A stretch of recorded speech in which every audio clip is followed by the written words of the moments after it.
Have you ever put so many alarms that the entire house wakes up except you? Or have you ever slept through an alarm and probably raged when you woke up and found out that you had missed an important thing?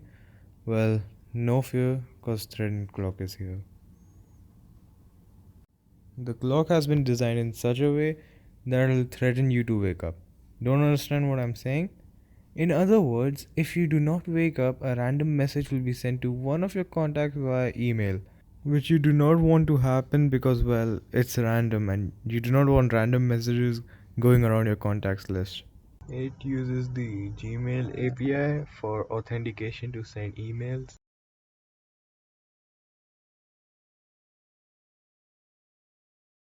It uses the random word API with the bad advice API, and well, you can see the results right now.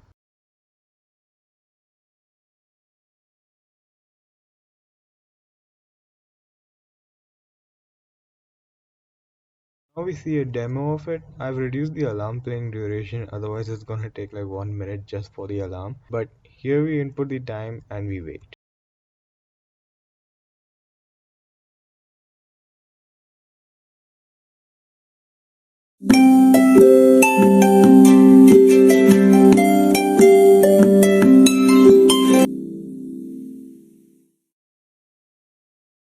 As you can see, it gave us a random word and a bad advice to one of my spams. The date and time is also mentioned, which may be a bit here and there depending on when this video gets uploaded.